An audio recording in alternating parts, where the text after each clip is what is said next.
हाँ बच्चों, तो देखो आपके पास ये आ चुका है, मैं मास्टर स्ट्रैटेजी लेके आ चुकी हूँ। 2 महीने की स्ट्रैटेजी आपकी कि कैसे करने वाले हो आप, ठीक है। आपका जो सीए फाउंडेशन का सितंबर 26 का अटेम्प्ट है, बताने की भी नीड नहीं है। आपका पेपर 2 है बिजनेस लॉ का। अच्छा, डेट्स के लिए मैं आपको एक बार बता देती हूँ कि क्या है डेट्स का। ऑफिशियल आईसीआई की जो गाइडलाइन है आपकी, ठीक है। एग्जाम फॉर्म आपका 6 जुलाई को ओपन हो जाएगा, 19 जुलाई को लास्ट डेट होगी। और ये सब एक बार आप देख लेना, वैसे नीडेड नहीं है। विथ लेट फी अगर कोई बच्चा नहीं कराता है, करेक्शन विंडो के लिए भी है। एडमिट कार्ड रिलीज अभी कोई डेट नहीं आई है, लेट अगस्त की बात है। जब आपके पेपर हो जाए, पेपर होने का टाइम आएगा ना, उससे 10 दिन पहले वैसे आ जाता है ना। तो वो वाली डेट है। और बिजनेस लॉ का पेपर कब है? 5 सितंबर। ये तो आ ही चुकी है। तो आज की डेट क्या है? आज की डेट है 5 जुलाई। 5 जुलाई से 5 सितंबर, है ना। 5 सितंबर, सीधा 2 महीने, ओनली 2 मंथ्स है मैम। अगर आप ये वीडियो कभी भी देख रहे हो तो उस हिसाब से अपना टाइम कैलकुलेट कर लेना, है ना। तो ये चीज है, ठीक है। अब मैम एक चीज बताओ, हमें एग्जाम में जब आप कह रहे हो कि आप हमें कुछ स्ट्रेटेजी बताने वाले हो, तो कैसे? देखो बच्चा, मैं आपका ज्यादा टाइम नहीं लूंगी, नॉर्मल छोटी सी पीडीएफ है, आप खुद भी देख लेना, ठीक है। क्या है ना, एक बहुत इंपॉर्टेंट ट्रिक मैं बताने वाली हूँ लॉ के पेपर को एक्सेस करने के लिए। क्या होता है कि जब आप लॉ का पेपर पढ़ते हो ना, तो उसमें आपको ऐसा लगता है कि मैम हम कैसे इस चीज को करें, मतलब कैसे रीडिंग टाइम को यूटिलाइज करें। 15 मिनट्स का आपको रीडिंग टाइम मिलता है, तो कैसे उस 15 मिनट्स की रीडिंग टाइम को यूटिलाइज करें, राइट। आपको 15 मिनट्स का टाइम मिलता है, एग्जैक्टली 1:45 पे पेपर डिस्ट्रीब्यूट हो जाता है और 2 बजे आपका पेपर स्टार्ट हो जाता है, राइट। तो कैसे यूटिलाइज करें? देखो, सबसे पहले मेरा कहना यही रहेगा, एमसीक्यू आपके है नहीं इसमें, है ना। बिल्कुल भी नहीं है, तो ये नहीं समझना कि एमसीक्यू है यार। ओके। सेकंड, राइटिंग, ठीक है। आप पहले क्वेश्चन पढ़ो ढंग से, एक एक क्वेश्चन पढ़ो। देखो, लॉ का है ना, सबसे बड़ा मेजर जो सेटबैक होता है ना किसी भी बच्चे का, अगर वो क्लियर नहीं कर रहा है, तो वो यही होता है कि वो क्वेश्चन रीडिंग ढंग से नहीं कर रहा है। आप क्वेश्चन रीडिंग ही ढंग से नहीं कर रहे हो ना, तो मतलब आपको पता है एक छोटी सी लाइन भी उस क्वेश्चन का पूरा रुख बदल सकती है। तो आपको क्वेश्चन रीडिंग बहुत ढंग से करनी है। इवन इतना कंसंट्रेशन के साथ में, बाजू वाला क्या कर रहा है अपने को कोई मतलब नहीं है, अपना देखना है अपन कैसे कर रहे हैं, ठीक है ना। अपन को क्लियर करना है, यही बात होगी। फिर 2 महीने बाद भी यही बात होगी, यही सेम दिन होगा 2 महीने बाद भी। अगर वो दिन नहीं लेके आना है तो आपको ढंग से चीजें करनी होगी। तो क्वेश्चन रीडिंग कैसे करनी है, क्वेश्चन रीडिंग कैसे होती है? सबसे पहले तो आप क्वेश्चन प्रॉपर पढ़ो कि मैंने अगर कोई चीज पढ़ी है तो मुझे वो दिमाग में समझ में आ रही है। वो जब समझ में आएगी जब आपकी प्रैक्टिस पूरी होगी, और वो जब होगी जब आप revision series, marathon, RTP, MTP ये सब सॉल्व करोगे, राइट। तो क्वेश्चन रीडिंग सबसे पहले अपने को ढंग से करनी है। सेकेंडली मैम, राइटिंग प्रैक्टिस का क्या करना है? राइटिंग प्रैक्टिस में अभी आपको बताऊंगी मेजरली केस स्टडीज कैसे लिखते हैं, क्योंकि केस स्टडीज के मार्क्स बहुत कटते हैं। स्ट्रेट फॉरवर्ड क्वेश्चंस में तो क्या होता है, आपने जैसे आपको आता है कि हाँ भाई आपने लर्न करा है, तो वो आप स्ट्रेट फॉरवर्ड क्वेश्चंस लिख देते हो। बट केस स्टडी के अंदर ये एक ऐसी चीज है जहां आपको बेसिकली प्रोविजन भी लिखना होता है समझ के, और उसका कंक्लूजन भी देना होता है ना। तो उसका एक फॉर्मेट होता है, तो वो फॉर्मेट अभी अपन देखेंगे, राइट। तो 15 मिनट्स में मैम हमें क्या करना है, क्वेश्चन रीडिंग बहुत ढंग से करनी है। दिमाग में ये बिठा लो कि क्वेश्चन रीडिंग ढंग से करनी है, ठीक है। आगे चलो। नाउ क्या होता है ना, मेजरली बच्चे जो है लॉ के अंदर इंडियन कॉन्ट्रैक्ट एक्ट को ऐसे समझते हैं कि मैम हमें ये करना है क्या, या ये हमें करना चाहिए क्या। बेसिकली आपका इंडियन कॉन्ट्रैक्ट एक्ट और सोगा से ही 40 मार्क्स का अटेम्प्ट कर सकते हो आप, राइट। मेरा कहने का ही मतलब यही है। आप मतलब मैं वैसे ले रही हूँ कि टीचर आपको कितने मार्क्स दे सकता है अगर आपने अटेम्प्ट करा, 40 मार्क्स आपको मिल सकते हैं आईसीआई और सोगा से, ठीक है। कैसे मैम, अगर आप बेसिकली फोकस एरियाज पे फोकस करोगे, ये कुछ इंपॉर्टेंट फोकस एरियाज है, बैकबोन्स है जो पूछे ही जाते हैं, ठीक है। इवन सोगा में भी ये बैकबोन्स है, तो ये आप एक बार पढ़ना, मैं पीडीएफ आपको प्रोवाइड कर दूंगी, तो आप ये देखना। तो ऐसा नहीं है कि आप हर चीज पढ़ रहे हो, एक स्ट्रैटेजी बनाओ, हमें यही चीज पढ़नी है, ये मेजर आ सकती है चीज, तो उस पर ज्यादा फोकस करो। उसी जैसे कंसिडरेशन की केस स्टडी पढ़ो, कंसिडरेशन की केस स्टडी होगी, अभी अपन केस स्टडीज लेके आएंगे, मैं बहुत सारी केस स्टडीज लेके आने वाली हूँ आप लोगों के लिए, तो टेंशन नॉट, ठीक है। मजे में एकदम बढ़िया से करेंगे अपन, ठीक है। इस बार कोई टेंशन नहीं होनी चाहिए। ब्रीच ऑफ कॉन्ट्रैक्ट की केस स्टडी, इस पे क्वेश्चंस, इसके थ्योरी क्वेश्चंस आते हैं, रेमेडीज क्या होती है ब्रीच की, तो इस पे ऐसे ना थ्योरी क्वेश्चंस आ जाते हैं, ठीक है। या आपको एक केस स्टडी दे देगा। क्या होता है ना मेजरली, जैसे ब्रीच पे तो क्वेश्चंस कैसे आते हैं कि आपको ना केस स्टडी दे देगा, मतलब ये केस स्टडी दे दी, यहाँ पर बता दिया, अब पूछेगा कि यहाँ एक्स क्या रेमेडी कर सकता, क्या रेमेडी ले सकता है, एक्स होगा और वाई होगा, तो यहाँ पूछ लेगा कि एक्स क्या रेमेडी ले सकता है, तो आपको बेसिकली वो रेमेडी बतानी होगी कि वो क्या ले सकता है ना, ऐसे। तो ये चीज हो सकती है। फिर इंडियन पार्टनरशिप में भी आप एक बार ये देख लेना, ठीक है। कंपनीज एक्ट में मैं आपके लिए इंपॉर्टेंट क्वेश्चंस की लिस्ट लेके आने वाली हूँ, each particular chapter, yes you heard me right, for each particular chapter in even each unit.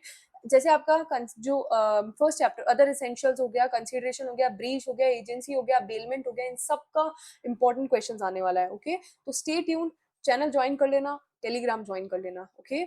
Okay, now regulatory framework जो आपका फर्स्ट चैप्टर है, इस पे तो मैंने वैसे भी है ना वीडियो अपलोड कर दी है, तो आप वो देख सकते हो अगर आपको नहीं आता, और ये इतना लोड लेने की नीड भी नहीं है, ठीक है। एक बार आप मेरी वीडियो देखोगे तो उसमें एक ही क्वेश्चन है जो इंपॉर्टेंट है कि हाउ लॉ इज मेड, है ना। और दूसरा जो है आपका, या तो ये आ जाता है या इस पे कोई केस स्टडी आ जाती है, राइट, केस स्टडी आ जाती है कि कैसे क्या होना है, या फिर आपके आ जाता है स्ट्रेट फॉरवर्ड क्वेश्चंस के अंदर कि भाई जो सुप्रीम कोर्ट है और हाई कोर्ट है उसकी क्या क्या पावर होती है, वो कैसे बनता है, ठीक है। वैसे LLP act straight forward questions, direct theoretical questions आते हैं इसमें, तो आपको कुछ करने की ही नीड नहीं है, ओके। अब मैम एक बात बताओ, ये देखो जैसे मैंने ना ये लिख रखा है कि इंडियन कॉन्ट्रैक्ट एक्ट में कितना वेटेज है, 20 to 30% का वेटेज है। मैं आपको बोल रही हूँ अगर किसी चैप्टर का 30 मार्क्स का वेटेज है तो आप अकेले उस चैप्टर से एटलीस्ट 20 मार्क्स स्कोर कर सकते हो, राइट। और सोगा में भी सेम यही चीज है, 25% वेटेज है, तो आप इससे भी कम से कम 15 मार्क्स स्कोर कर सकते हो, राइट। तो मैंने दोनों मिला के आपको यही बोला था कि 40 मार्क्स तो आप यही लेके आ रहे हो अगर आपने अच्छे से इन दोनों चैप्टर को कर लिया तो, है ना। तो ये दोनों चैप्टर एक बार आप पीडीएफ देख लेना, कौन से इंपॉर्टेंट क्वेश्चंस है। मैंने यहाँ पर आपको सिर्फ यही पीडीएफ इसीलिए बनाई है कि आप प्रॉपर्ली इन सबको पहले कर सको, है ना, क्योंकि पेपर का वेटेज ही इन्हीं पे आता है।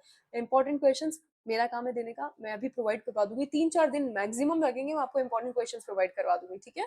ओके, इंडियन पार्टनरशिप एक्ट का वेटेज कितना आता है, 15 to 20%। और ये सारे इसके जो आपके डिसोल्यूशन ऑफ फर्म है उसके ये वाले जो इंपॉर्टेंट है, प्रिसाइज लीगल इफेक्ट्स हो गया, disabilities arising from non registration हो गया, तो ये सारी चीजें इंपॉर्टेंट है इसके अंदर, है ना। ये वेटेज इसमें ज्यादा आता है।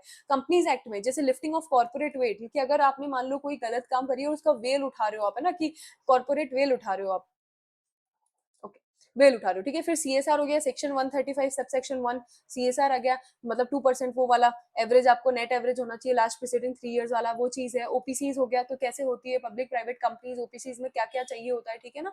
और बाकी एलएलपी एक्ट के अंदर तो आपके स्ट्रेट फॉरवर्ड क्वेश्चंस आने वाले हैं, तो आप जैसे कर सको, इसके लिए मैं आपको, मैंने बोला इंपॉर्टेंट क्वेश्चंस अपन देंगे, मतलब देंगे, डोंट वरी, ठीक है।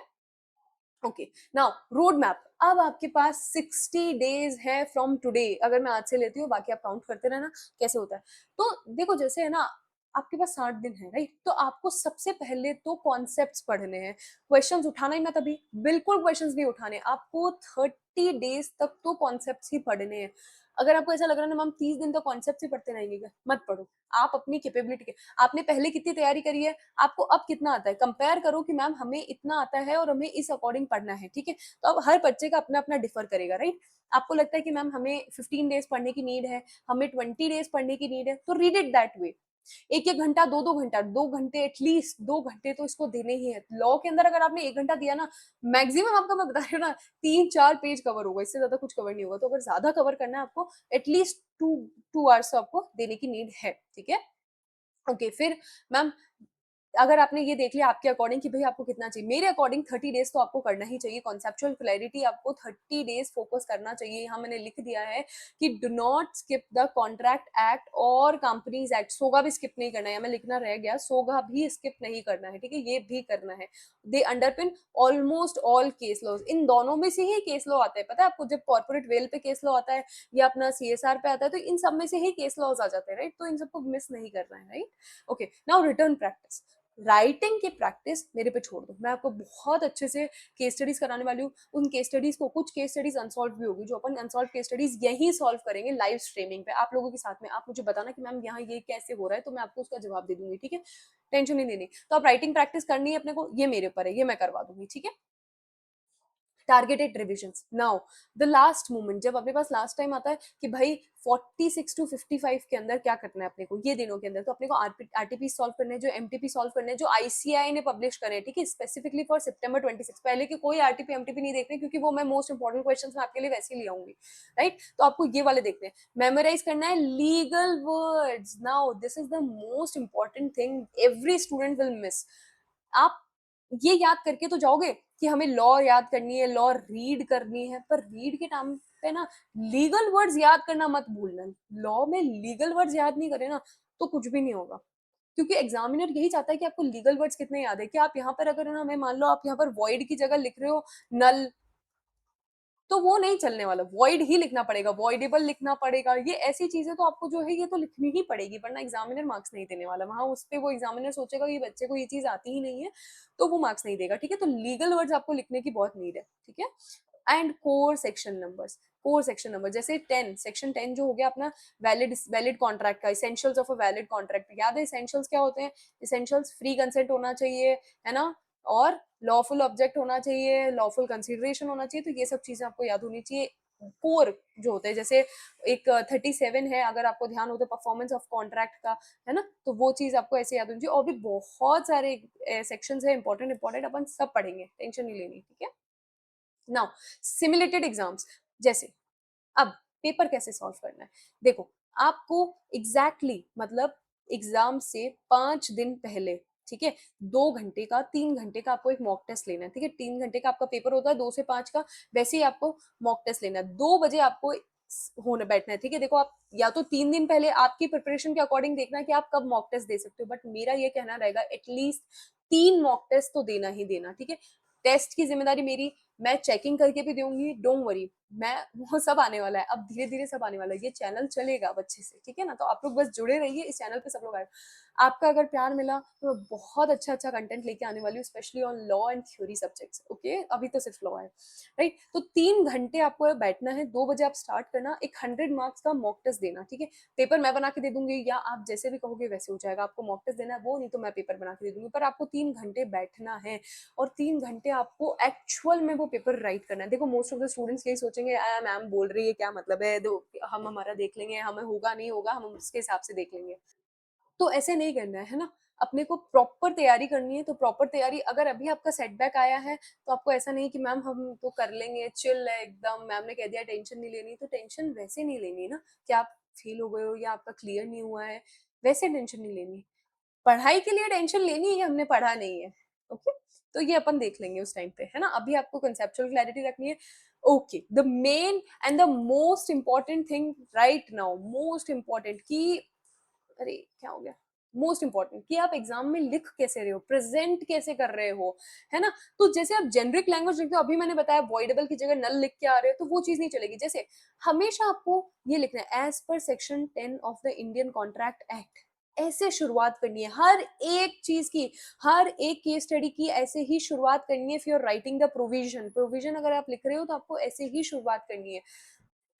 या फिर अगर आप, और अगर आपको ये ऐसे नहीं लिख सकते अकॉर्डिंग टू द रूल, कौन सा रूल, रूल नहीं है यहाँ पर, यहाँ सेक्शंस चलते हैं, रूल नहीं है।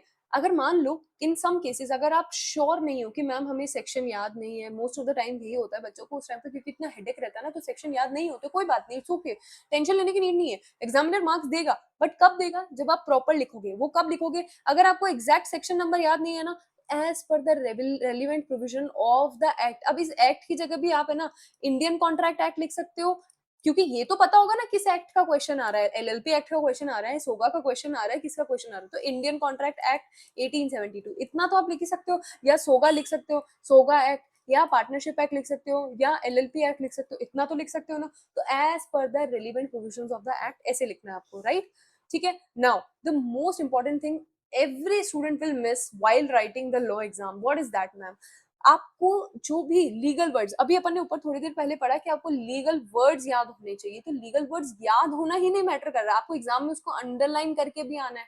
मैम अंडरलाइन हम ब्लैक पेन से कर सकते हैं, कर सकते हो, हम पेंसिल से कर सकते हैं, कर सकते हो, पेंसिल डार्क रखना है, एचबी की पेंसिल रखना, डार्क रखना, ठीक है, डार्क पेंसिल से नहीं करोगे तब तक कुछ नहीं हुआ। और अगर मेरी बात मानो, क्योंकि क्या होता है ना, अपन ये प्रेजेंटेशन देने में बहुत ज्यादा टाइम खराब कर देते हैं कि मैम हमें तो स्टाइलिश करना है, ऐसे ऐसे करेंगे हम, तो नहीं नहीं हम तो ऐसे ऐसे करेंगे, हम तो यू यू यू यू बना के जाएंगे, वो नहीं होगा फिर, क्योंकि लॉ का पेपर है, लेंथी आता है। तो आप क्या करो, जिस पेन से आप लिख रहे हो ना, उसी पेन से उसी के नीचे, जैसे मैंने वॉइड लिखा, इसी के नीचे मैंने 2 अंडरलाइन कर दी, है ना, तो इतना नीड नहीं पड़ेगा आपको किसी और पेन का, राइट। तो ऐसे कर सकते हो, जैसे मैंने लिखा कि underline clearly highlighted such as void ab initio caveat emptor और क्विड प्रो क्यू, तो ऐसे इन पे अंडरलाइन कर सकते हो आप, ठीक है। लाइक लास्ट, अब जब आप केस स्टडी में कभी भी कंक्लूजन देते हो ना, तो कंक्लूजन आपको बहुत एक सेपरेट, एक छोटा सा कंक्लूजन देना होता है, इतना लंबा नहीं लिखना होता है कि ए ने बी को ये नहीं करा तो बी उसको वापस ऐसे नहीं देने आया, उसने वैसे नहीं दिया उसको, फिर उसने उसको बाद में 20,000 नहीं दिए, पूरी जो आपने ऊपर लिखा वो नीचे नहीं लिखना आपको कंक्लूजन में। कंक्लूजन का मतलब है क्रक्स, क्रक्स ही लिखना है, केवल क्रक्स लिखना है। तो ये जैसे सिर्फ एक लाइन लिखनी होती है, सिर्फ लाइन में आंसर होता है कंक्लूजन का। Therefore the contract between party A and party B is voidable at the option of party A due to coercion. बस ये आंसर है आपका। उस केस स्टडी, जो भी केस स्टडी आएगी उस केस स्टडी का सिर्फ कंक्लूजन में ये आंसर लिखना है और कुछ नहीं लिखना है। इजी, इतना सा आंसर लिखना है, ठीक है। तो बच्चा पार्टी देखो, अब आपको थोड़ा बहुत समझ में आया होगा, है ना। कोई बात नहीं, जैसे भी आ रहा है वैसे करो, बट स्टार्ट कर दो। अगर आप बिल्कुल ऐसे हो ना कि मैम हम बहुत दुखी हो ना, अगर आप अंदर से कि मैम हमारा ये क्लियर नहीं हुआ, हमसे क्लियर नहीं हुआ, हमें बहुत दुख है इस बात का कि हमसे क्यों क्लियर नहीं हुआ, तो अगर आपका क्लियर नहीं हुआ ना तो बच्चा प्रिपेयर करो, है ना। प्रिपेयर करो। जब तक आप प्रिपेयर नहीं करोगे ना, तब तक आपको यही रिग्रेट रहेगा कि मैम हमने करा ही नहीं कुछ। तो बाद का रिग्रेट लाने से तो अच्छा है कि अभी प्रिपरेशन कर लो ना, क्योंकि लास्ट मोमेंट पे क्या होता है, मैंने भी आपकी तरह करके देख लिया है कि मैम हम लास्ट में पढ़ लेंगे, ऐसे हो जाएगा वैसे हो जाएगा। वो नहीं होता है, वो कहीं काम नहीं आता है ना। तो आपको अभी पढ़ाई करनी है, अभी से स्टार्ट करो। 2 महीने हैं, बहुत ज्यादा टाइम नहीं है। देखो, कब अपन अभी न्यू ईयर सेलिब्रेट कर रहे थे और कहाँ तो अभी अपने पास में ये देखो जुलाई, जुलाई आ गया, जुलाई चालू हुआ और 5 दिन निकल चुके हैं जुलाई के। तो टाइम नहीं है, सितंबर भी आता हुआ दिखेगा बच्चों।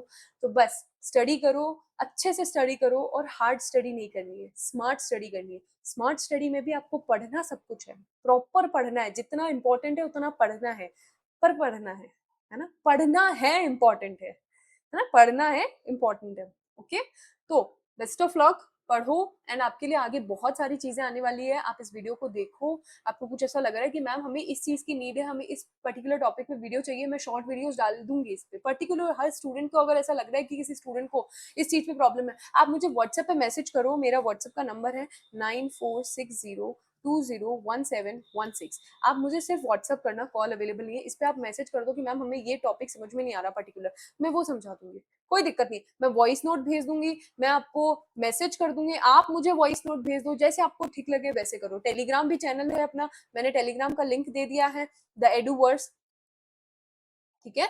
तो इसका लिंक अवेलेबल है नीचे, ज्वाइन कर लेना। Thank you so much.